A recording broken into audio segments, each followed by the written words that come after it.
Hello, everyone. Thank you for joining us today. I'm Lisa Schmucke. I'm the founder of EdWeb, and it's my honor to be able to introduce today's presentation, which is going to be an interview presented by the Congressional Medal of Honor Foundation with Herschel Williams, who's a recipient of the Medal of Honor. And we're delighted that we can bring these interviews to teachers and students all around the country and the world, so you can hear about the experiences that led to awarding recipient Herschel Williams the Medal of Honor, but even more importantly, the reflections on life going back and going forward that really can resonate with the challenges that students face in their own lives that call upon them for courage and sacrifice. So we're really, really delighted to have this presentation today. And the interview is going to be conducted by Kathy Metcalf, who's the Vice President of Education with the Congressional Medal of Honor Foundation.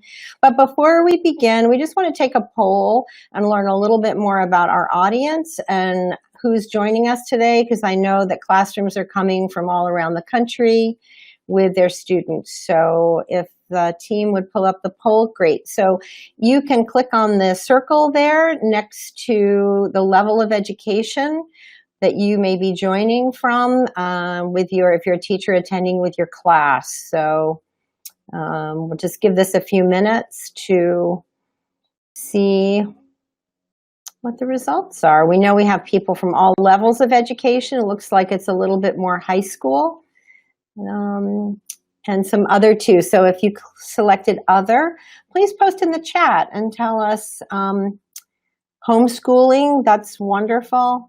And hello from everywhere in the world where you're from: California, Virginia, Tennessee, New York. This is a great way for us all to be together and also be joined by a classroom as well for this presentation. So I'm going to close the poll. And Kathy, I'm going to turn the presentation over to you and Medal of Honor recipient Herschel Williams, and sit back and listen. Thank you. Thank you, Lisa. Hello, teachers and students and other viewers. It's a privilege to be here today. I'm honored to be here with Herschel Williams, who is a veteran from World War II, wears the Medal of Honor. And I wasn't paying attention. You're not wearing your Medal of Honor. I have it in my pocket. Oh, well, we'd love to see it. All right. I should have done that. But we are coming to you today on a very, very special day from a very special place. We are here at the National World War II Museum in New Orleans, Louisiana. And this museum started out as the National D-Day Museum and is now recognized nation and worldwide as one of the premier institutions for keeping World War II history in the entire world. Woody was part of that a very long time ago, and in fact today is celebrating his 95th birthday. So great opportunity for us to recognize you on your birthday and just to celebrate that you're still hanging around with us. Well, thank you. Good job. And doing it well, too. Showing us this is a goal right here. You're all looking at a goal.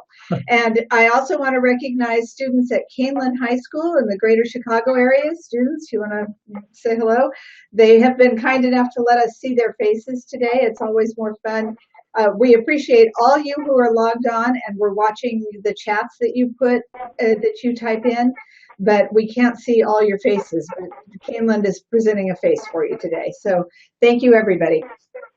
Teachers and students, this webinar is mainly for you. That's what we're here for, to give you an opportunity to chat with students, Woody, and for students to ask questions. We like to use these webinars to build the primary resource material that you wouldn't otherwise have access to. So we're going to go ahead and get started. I'm going to ask you a few questions so we can get acquainted, and then we'll take student questions and teacher questions. And just so you know, if the others of you who write in, we always try to take student and teacher questions first.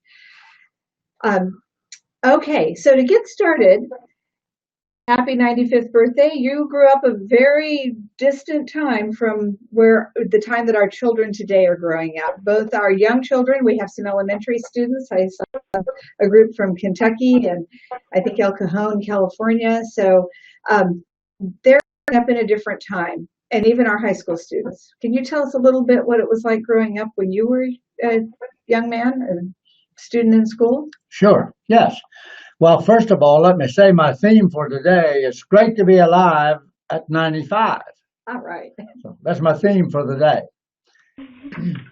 This is an, the Medal of Honor. Let me explain the fact that there are 3 of these. Each branch of the service, major branches of the service, have a Medal of Honor. We have one for the Navy, Marine Corps, and Coast Guard, and that's this medal.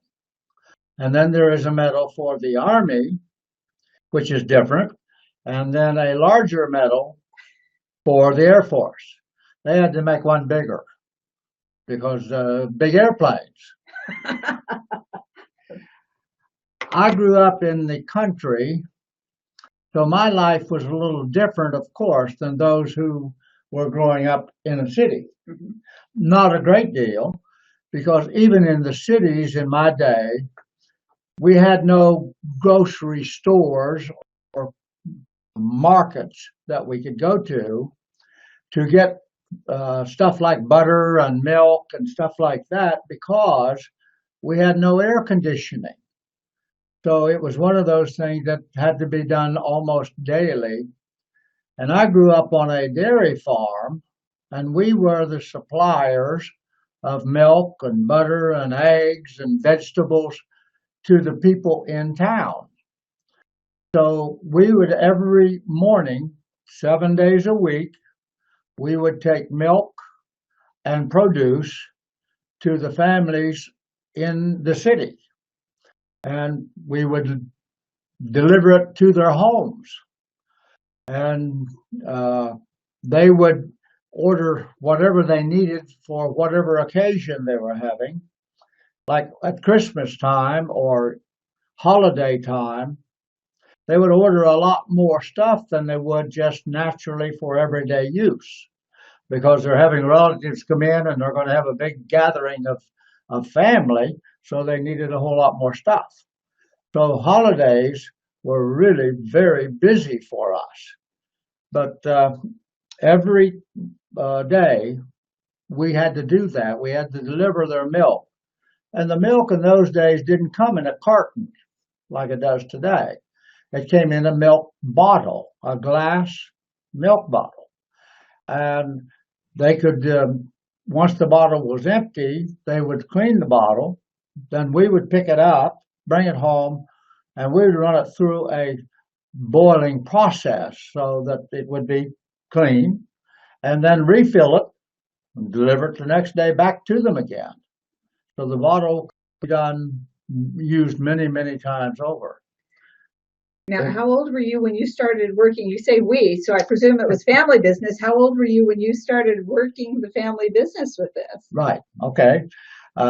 When my father started the farm, I was 3 years old.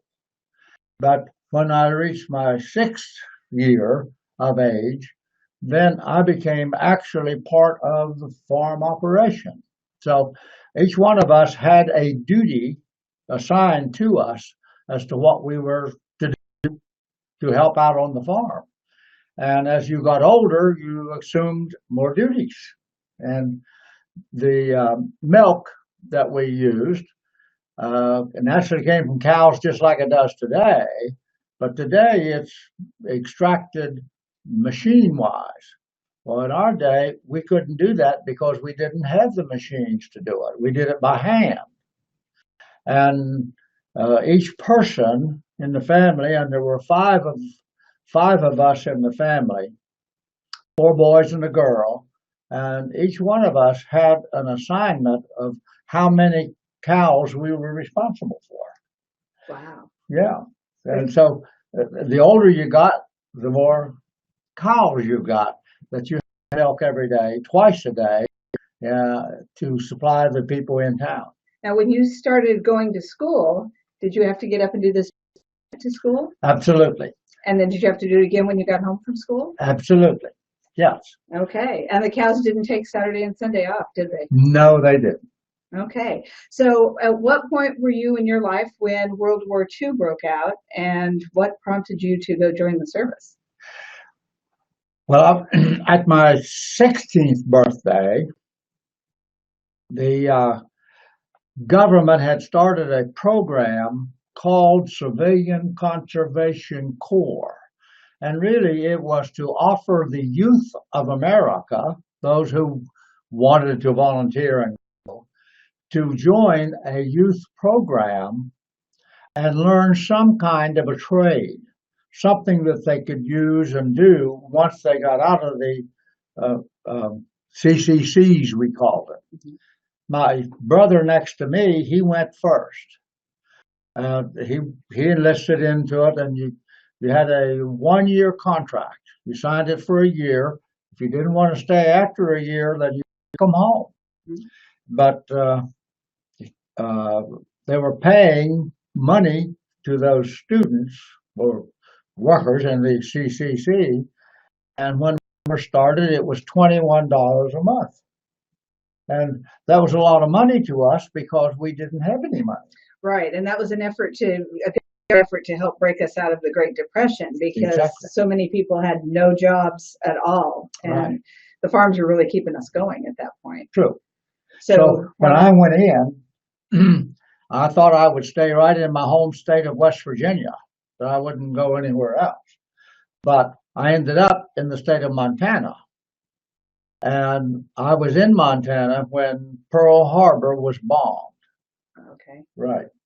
And time they were going to discontinue the Civilian Conservation Corps because they needed these same youth that were in that unit hmm, to go into the military right, so we could win the war. hmm, Yeah.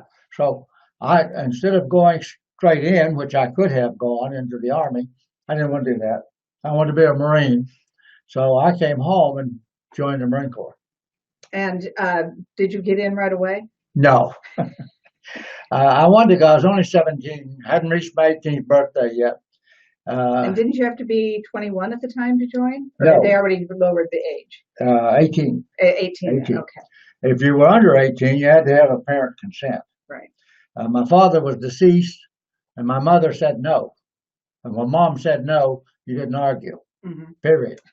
But when I was 18, reached my 18th birthday, 1 month after that, I wanted to go to war. I didn't want to go to war to fight a war. I wanted to go to war to protect my country and my freedom. I didn't realize as at that age, and with no more knowledge that we had in the way of worldly things, I didn't know that I would have to go someplace else, another country or another area, and fight in a war. I didn't know that. So my concept at the time of going in was all of us, not just me, but all the rest of us who were going in, would stay right here in the United States so that we could protect our country and our freedom, so that nobody could take that away from us. And of course, when I got in the Marine Corps, I learned that the war is over there and not, thank goodness, not Yes, here. thank goodness here, but it meant you were going somewhere. That's right. Yes. Okay. So I think at this point we probably are at a spot where we can take some questions from Caneland, because I know that they had some questions regarding things that were going on during World War II. So if I could have a student from Caneland offer a question. Okay, so my question is, after seeing the outcome that previous men with flamethrowers faced, what gave you the courage to pick one up and charge into enemy lines? Before you answer this, I'll repeat the question, but I missed some background here. I'm hoping all our viewers that you have had a chance to preview Woody's Living History. It's on www.themedalofhonor.com. And also, if you Google Herschel Williams, you will find that there are a lot of different interviews that you have conducted previously with the VFW and the VA and such. So there are many stories of him relating what happened in Iwo Jima and the action for which he was awarded the medal. And this question refers to that. The weapon that you carried was a flamethrower, and she was asking if, and correct me please if I got this wrong, if you would you repeat your question so I can? So I said, after seeing the outcome that previous men with flamethrowers faced, what gave you the courage to pick one up and charge into enemy lines? So this young lady's done her homework and knows that you had lost the 6 other people in your unit who carried the weapon as the flamethrower. What gave you the courage to still pick one up and go on? Well, I'm not really sure that it is courage. I know that that's essential to whatever you do when you're in a situation like that. But that was the thing that I was trained for. Marine Corps had spent many, many hours training me to do a particular task. That was my job. So I gave it no thought whatsoever as to what I'm getting into or what may or may not happen. That's what I was trained to do. And I had taken on that responsibility, that obligation. So it was just go do it. Like anybody would go do their job, whatever it may be. And the circumstances be gone. So I gave it no thought. It was just part of the job. Part of the job. Thank you. I hear that. And if we could have another question from Kaylin as well, we'll follow up. I hear that many times from Medal of Honor recipients that in regards to the action that resulted in Medal of Honor, that you felt you were just doing your job, doing what needed to be done in the circumstances. That's so right. Thank you. Another question, please? Yeah. How has the combination of your work with the VA and your war experience shaped your views on the way America treats our veterans? So you're asking about his work with the VA and how Yes. thoughts about veterans. I think we're going back a little ways, or maybe jumping ahead in our discussion. So we may circle back to your question. So again, this class has done their homework, and I guess they know that you worked as a veterans service officer. Yeah. And so you did that. But how long ago has it been since you did that? When did you retire from that? Well, I retired in 1959, so I retired a long time ago. So, but I very well remember getting the phone call at home by somebody I'd never heard tell of, who worked for the Veterans Administration, we called it then. And they said, if you would like to have a job and you would come to our place, which was 230 miles away, and I didn't have a car, and I had just married, but if you would like to come to our place, we will give you a job and train you to be a veterans counselor. And I said, oh, I don't think I want to do that. And they said, well, the payment or the pay is pretty good. It pays $2,980 a year. I want that to soak in. Yeah. $2,980 a year. And I said, well, I'm coming. Because I had never seen that much money, and I'd certainly had no plan of ever receiving that money for working. So now that was when you left the Marine Corps and went to work for the VA. No, I'd already out of the Marine Corps at that time. I was a civilian. So, then to follow up on that question, you spent years working with veterans and counseling them about their opportunities. What do you think about the way we're dealing with veterans now? Do you have? Well, it's amazing. It really is a wonderful, wonderful thing that we're doing today. When I came home, and this was true in most states only had one VA, we called it VA or Veterans Administration, facility in the state. And it generally was a hospital, so that veterans who needed medical care would have someplace to go. But as I said, it was 230 miles from my home to where that VA medical hospital was. And of course, I'd never heard tell of it. I didn't even know it existed. And neither did any of the other veterans in our area.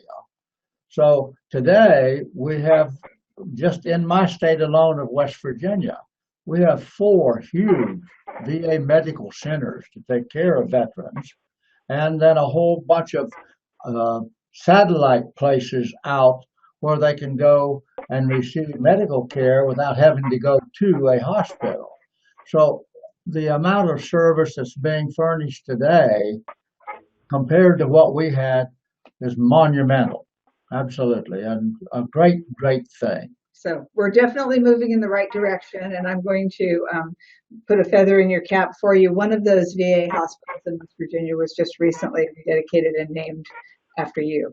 Yes, it was. Yes. So, Yes, it was. and good recognition of ongoing service to veterans. You know, that's one of the things that I see with most Medal of Honor recipients as well, is that not only did you serve at great sacrifice and potential sacrifice during your conflict, but you continued to serve afterwards, not just the country as a whole, but specifically veterans. So thank you for that question. Do we have any more questions from Kaylin, say specifically about going back to World War II for a bit before we go forward in life again? Here comes a young man. Thank you, sir. While you were on the ship as a reserve, did you want to go ashore onto Iwo Jima? Well, yes, I guess I did. Here again, that was what we were there for. We were there to win the war, and the only way you can win the war is to overpower the other people. So we looked like, or looked at it as a responsibility, and if whatever it takes to save our freedom and save our country, we're going to do that, because those are the most precious things that we have other than life itself. So we had no question about whether or not we would go into combat. That's what we were trained for. That was the obligation we accepted, and we were always ready. Thank you.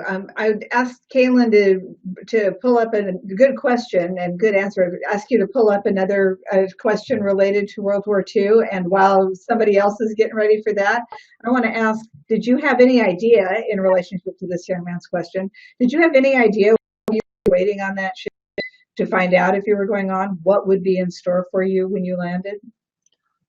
We had a little bit of an idea. Every island that we took was a little bit different. They weren't all the same, didn't follow the same pattern each time. I don't think we had any doubt that we wouldn't be successful, that we would do what we were supposed to do. We had just the year before, or a few months before actually, taken the island of Guam back from the enemy, and that was a step in the direction of finally getting this thing over. So there was no question. So a good step in a much, much larger circumstance. Notice, yes, students, that he said in getting this thing over. That goes to the entire war in the Pacific. Keeping in mind, of course, that at the same time, there was more of the war going on in Europe. I want to draw attention for just a minute to this map that's behind us here on the wall. This is a really special map. It is, as you'll see, Pacific in the far east. And right here, this dot out here and completely surrounded by ocean is Iwo Jima. Guam is down here. So you can see where our troops were operating out here in the Pacific. Now, I want to draw attention to these dots because for those of you who are animal lovers and dog owners, these dots represent the first canine platoons that our armed services used. So the green dots are Army platoons, dog platoons, and the red dots are Marine Corps dog platoons. So that is a map from World War II that features that. And this is where we're talking about right now. It says Volcano Islands. That's where Iwo Jima was, out there in the middle of absolutely nowhere. No. So do we have another question related to the war or to Woody's action from Keeneland? Good morning. Hi. How did it feel when you saw the flag being raised? How did it feel when you saw the flag being raised? And now the question is, did you actually see the flag being raised? No, I really didn't see the flag go up. my memory tells me that the flag was already up, but the Marines around me, and we're still in battle. They're still dropping mortars on us and artillery, and we're in battle. But the Marines around me began yelling and firing their weapons into the air. Yikes. Huh? Yikes. That's dangerous. Well, it was, but it was also a celebration because Old Glory was flying up on Mount Suribachi, which meant we were winning because now our flag is flying over this island. And it was really Old Glory that brought Iwo Jima to the forefront because had every island that we took, we always put up a flag once we were in a position to do so because we're going to occupy that island and that we're going to be in control of it. So Old Glory is going to be flying every day. But on Iwo, the thing that made it so iconic was this is the first actual enemy territory that we were capturing. All the other islands that we had taken in the Pacific, and that was quite a number of them, belonged to some other country. The Japanese had taken them and occupied them, but they didn't own the island. They were just occupants. Iwo was their island. It was part of their country. Glory went up on Suribachi on that island. That meant to us, and I think all of America, hey, we're winning this thing. We are going to achieve our goal of saving our freedom in our country. Great question. Thank you for bringing that up. And students, that gives you some things to think about in terms of how powerful that symbol is. And I love that you've got the flag hanging in the back of the classroom there on clear display. Thank you for that. But how inspiring that symbol was for the troops who were fighting so hard to maintain that foothold. I mentioned earlier that the World War II Museum, who's letting us use all their equipment and from where we're broadcasting today, started as the National D-Day Museum. And everybody thinks of June 6, 1944, Normandy, France, when they hear D-Day Museum. But this museum covers the war from before we got into it, the United States got into it, on through post-war at this point. And they have a pavilion dedicated to both the road to Berlin and the road to Tokyo. And there's a map on display here that shows D-Day landings in the Pacific. And the first time I saw that map, I was struck by the fact you mentioned there were lots of little islands. So audience, when you hear lots, you might be thinking 15, 20, 50. When that map, it was an interactive map that when you pressed a button, it would light up the D-days, the dedicated landing days in the Pacific. There were over 400 lights that popped up on that map of islands that we had landed on in the Pacific. So of those, aside from the fact that it was enemy territory that we showed that we were making progress, why else was Iwo Jima so important? Well, our B-29s, huge aircraft that had 11 or 12 highly skilled, trained Americans on it, were flying back and forth from the islands of Guam and Saipan all the way to Japan to drop bombs to try to influence them to surrender. So they were making trips back and forth constantly, and we couldn't send fighter planes with them to protect them because the fighter plane didn't have enough fuel to fly where they did. And some of them were injured by, aircraft fire or ACAC guns, we called it, or they ran out of fuel and they had to ditch in the ocean and there was no way of rescuing them. So we lost them. So Iwo Jima was only 600 miles from Japan, and once we got it, we could put fighter planes there and protect those B-29s flying back and forth. And it became a huge air base as a result of our taking it. and saved thousands and thousands of lives. Thank you. Thank you. Good question to bring up and good piece of history there. I'd like to turn a little bit from just the pure history questions now to some of the questions that some students sent in that have to do with one of the things that we deal with the Medal of Honor Foundation representing the society, and that's the values embodied in the Medal of Honor. And one of those, of course, is courage. There's commitment, integrity, sacrifice, of course, and citizenship and patriotism. And you've already touched on most of those in one way or another. But one student wrote in and asked, what gave you the strength to get through each day? Well, you're going to think this is silly, but I was engaged to one of the most beautiful women in the world, as far as I was concerned. And my desire was to stay alive so I could come back to her. I wanted to marry that young lady. And it gave me courage and a purpose. And I would never permit myself to think or let it go through my mind over and over that I'm going to make it. I did the opposite of that. I kept thinking, I'm going to do this. I'm going to survive. I am going to get home. And that gave me courage to do whatever I had to do. That was my goal. That's super. Greater purpose. That's right. So now we know some of your motivation to get home. And a related question that was also sent in before we started today said, why did you put others before yourself when you could have chosen to play it safe? I don't know if you actually had a choice, but your commanding officer said, do you think you could do something? And we got a quick question here. Did you marry that girl? I did.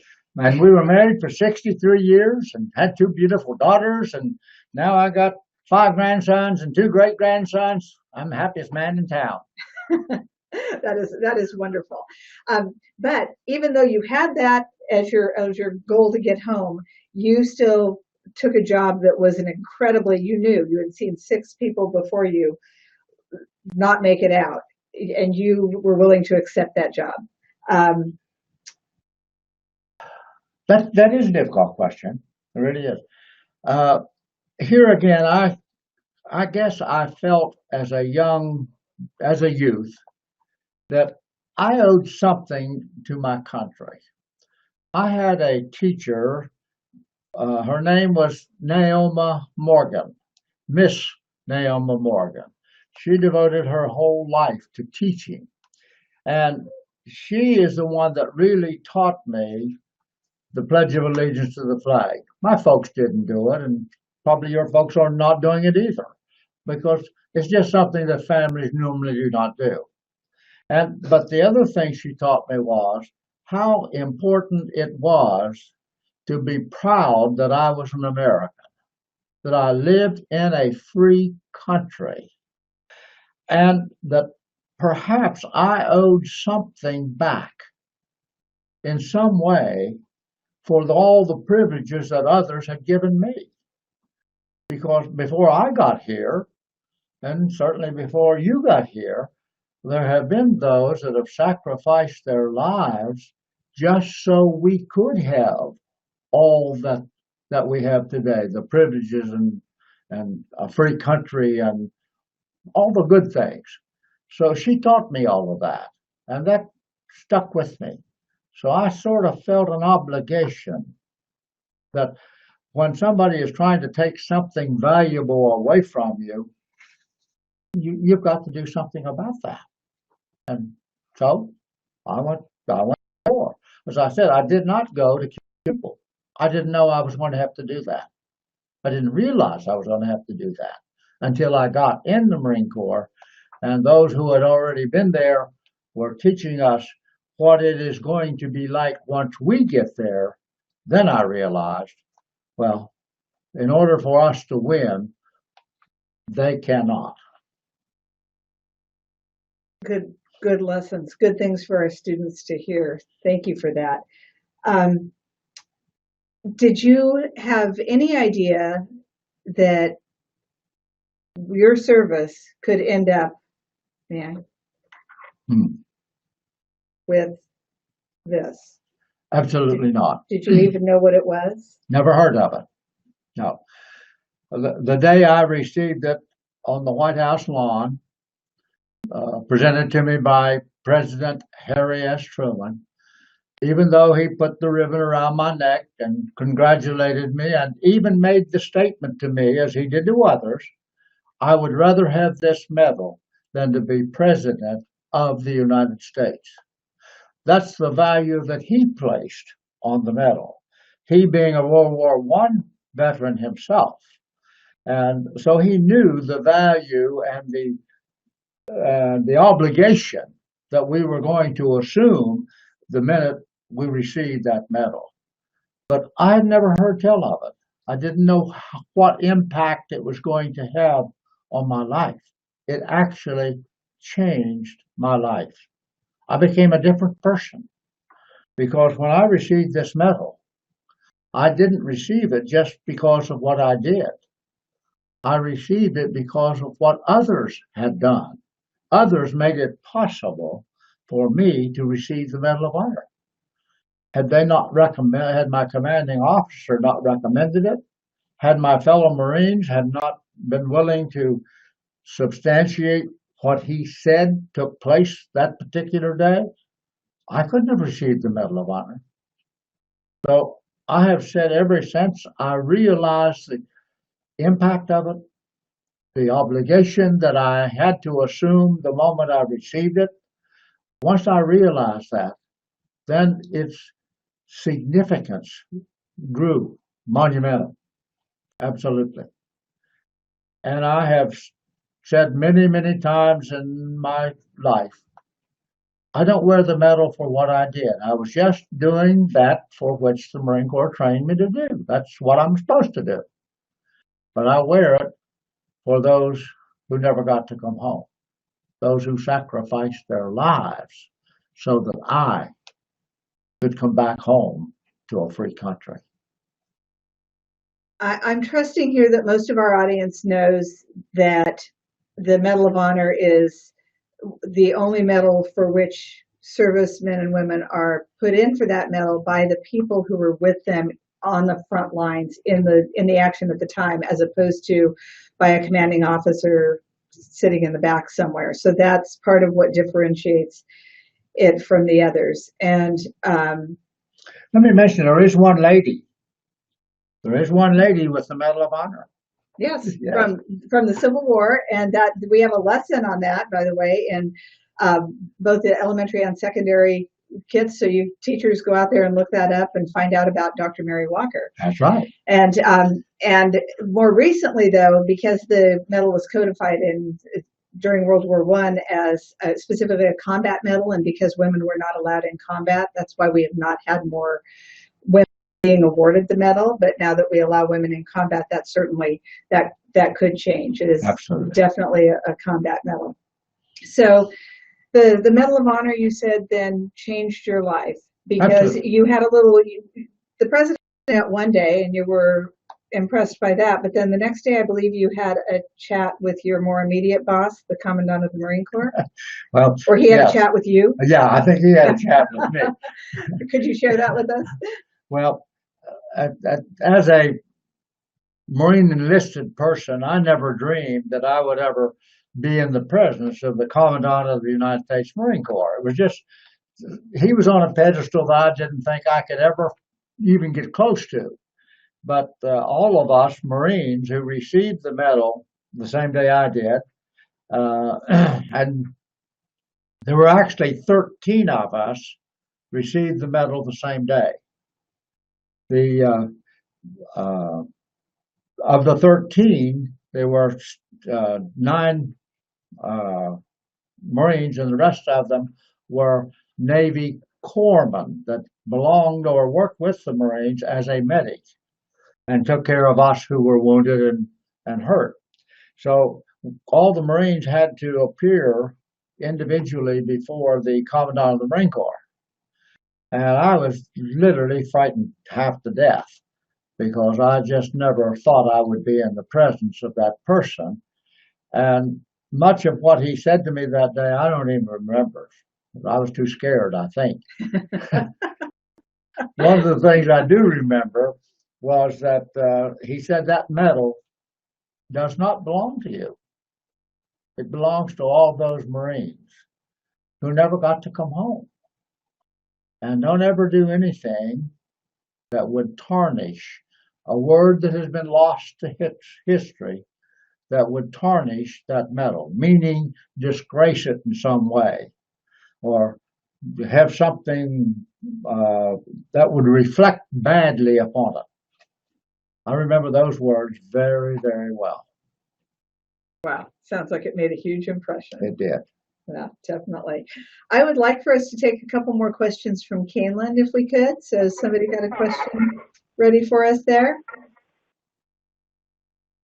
Thank you for sharing that about I think it's interesting that you didn't say anything about being scared when you were on Iwo Jima, but you sound like you were quivering in your boots when you were talking to the Commandant of the Marine Corps. You're right. Marine Corps thinking here. Yes. Young lady, would you please share your question? You mentioned an obligation that comes with the medal. Can you tell us about some of those obligations? Oh, great question. Obligations that come with the medal. Absolutely. Okay. Well, I, like all the others who have received the Medal of Honor, could not have received it unless an officer recommended it. An enlisted person in our military service cannot recommend someone for the Medal of Honor. It must come from an officer. And the second requirement is that there must be at least 2 witnesses that can confirm or verify what the commanding officer has written as his recommendation. So once you receive the medal, then, and most Medal of Honor recipients will tell you this, they don't wear it for themselves.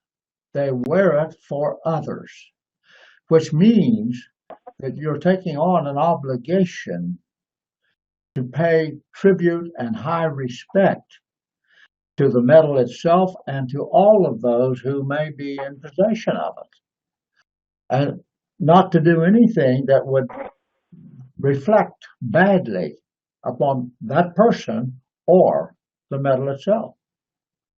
A related question here from a listener in California. What has been the most difficult part of wearing that medal? I think adjusting your life, because the minute you receive the medal, you become a public figure, whether you want to or not. You may not want to do that, and there are those who would not ever accept it. Yes. You know some of those. Right. So, but the minute you receive the medal, you become a public figure, and that means that you're going to be called upon to do what we're doing here today. If you had asked me before I went to the Marine Corps, I'd ever be sitting talking to a group of students, I would have said absolutely no.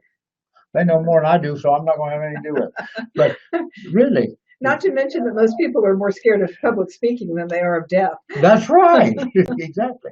So that's an obligation that you assume or accept because you received the medal.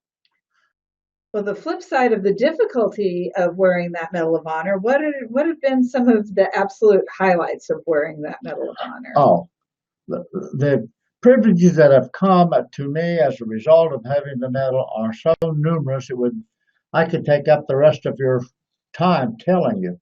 But one of the things that sticks in my mind and comes there first is from the time that President Kennedy was in office, we Medal of Honor recipients were invited to come to the inaugural in Washington, D.C., which happens every 4 years.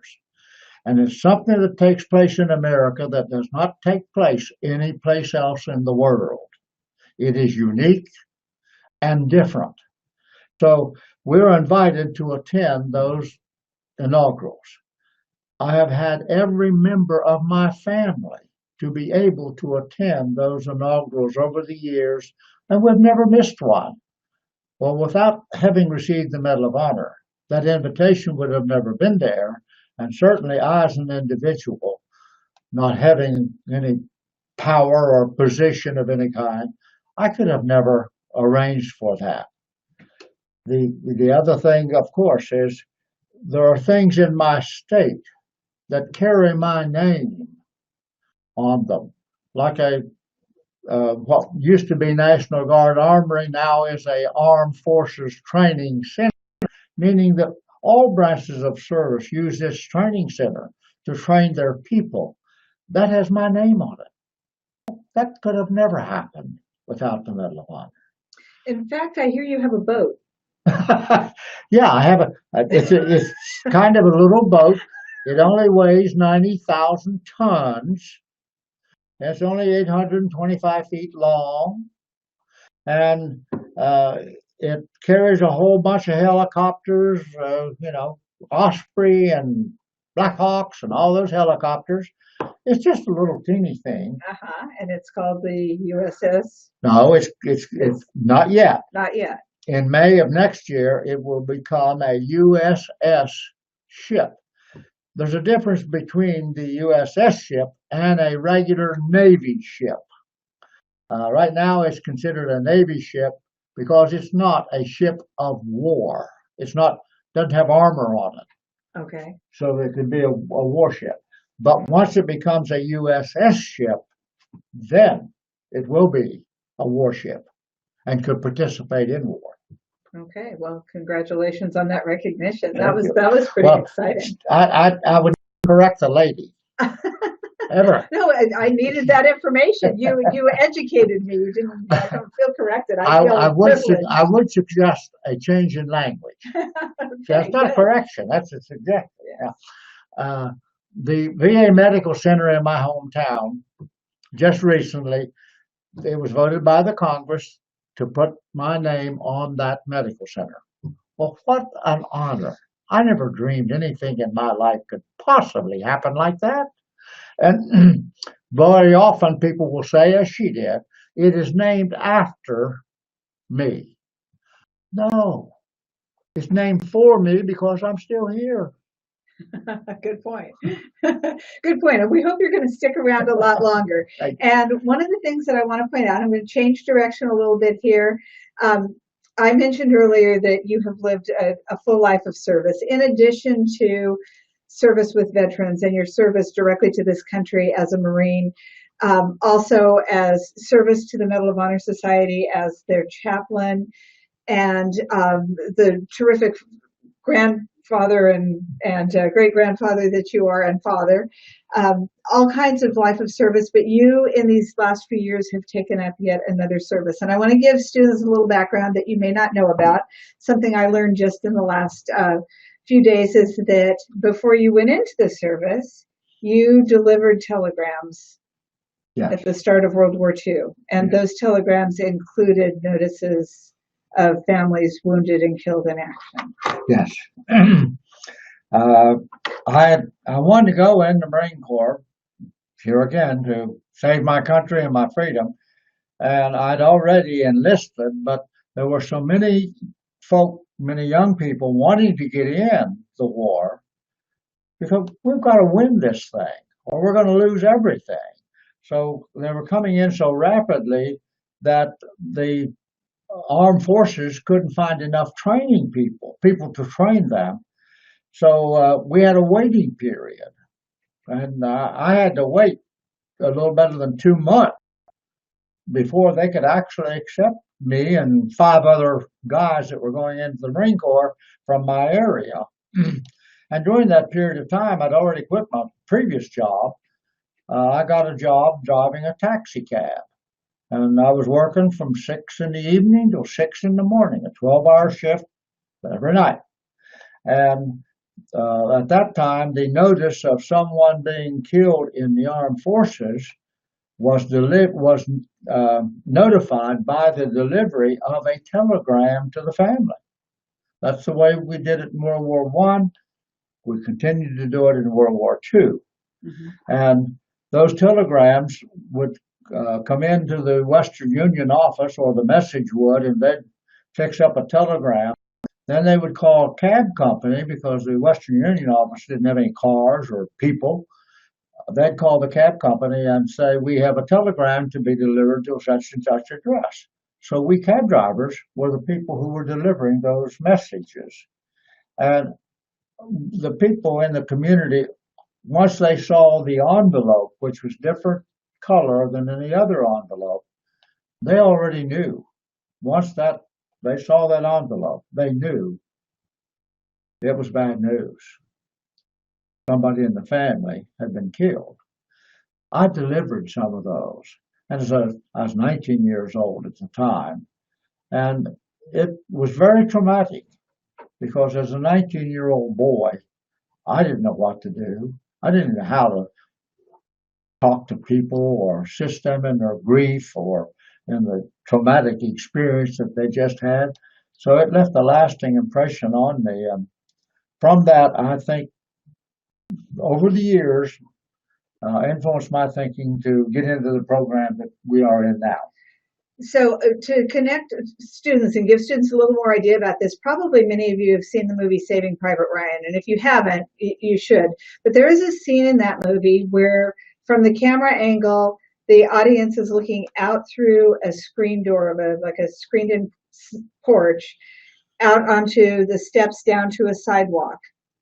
And that scene took me right back. That was exactly what my grandma's house looked like. And my grandma had all three sons in World War II. And as I was watching that movie, the young man came up the sidewalk and turned, holding that Western Union telegram, and walked up to the front door. And I thought at that moment, my gosh, my grandmother lived that, because she lost one of her sons at the D-Day invasion.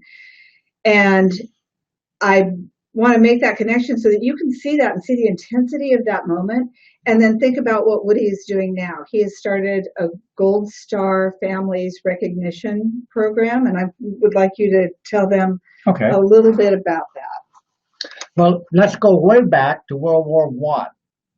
In World War I, mothers of those who lost a son in World War I, they decided they wanted something to show that they had lost a loved one, and they developed what is known as the Gold Star flag.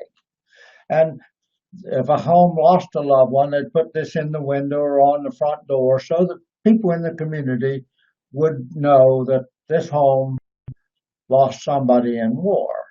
And that was done all during World War I. After World War I, we didn't use it anymore. Those that were lost during the period between World War I and World War II, and we had some, the Gold Star flag wasn't used because they were not killed in war. Then when World War II came along, the Gold Star flag came back into play again, because we were losing not only sons, but fathers and brothers, and so the Gold Star flag became prominent again. But along with that, somebody came up with the idea, well, that's good. That's what we should do, but we should also let people know that we have somebody serving in the war that's protecting our freedom. And so the Blue Star flag was developed. And these hung in the window of those who had somebody serving in the armed forces, any branch. My mother had 3 of these hanging in her front window. Those 2 of us, or 2 of my brothers, were in Europe, and I was in the Pacific. So they hung there all during the time we were gone. And fortunately, we all got home. But a boyhood friend that he and I have gone to school together for about 7 years, his family had 2 of these blue stars in their window. But Leonard, my buddy, he didn't get home. So they had to change the blue to the gold because they lost a son. And from that, there was never any recognition in the country of those families that made that sacrifice. Gold Star mothers are pretty well recognized around over the country. The name itself is pretty well recognized. But probably the most of us have never even heard the term Gold Star Dad. For whatever reason, we didn't use that term. And finally, it certainly dawned on me. A dad came to me and said he had just lost a son in Afghanistan. And he said, dads cry also. And from that, we began working on trying to get some sort of a memorial that would honor the families that sacrificed for us. And we started a program to do that very thing. And I'm very proud to say that in our little state of West Virginia, we had the first one ever done in the United States. And from that, we have 5 in various communities around over the state. 6 is in the process. And we'll finally get one on the Capitol grounds. And we just dedicated one here on the Capitol grounds at Baton Rouge. The first one on Capitol grounds. So we have about 42 of these throughout the country someplace, various states, 36 states involved so far. But every state had these who have lost a loved one. Let me ask the question of the students here. Did any of you, or do you know, of any relative of any degree, regardless of the relationship, that somewhere in the background of your family, your relations, that somebody went to war or went to the military and never got home? How many? Is there any in this group? There are. There are. Yeah, quite a few. Quite a We'll find few. out. We find Over these in here. every group, and they've never been recognized that way. So this is to honor them for their sacrifice because they gave up more than we did. You can go online and look for the Herschel Woody Williams Foundation, and you'll be able to see the monuments and read about them. There's news coverage from Sunday when they dedicated the monument here in Louisiana, and you can see if there's already one in your state. This hour has flown by. We're only getting started.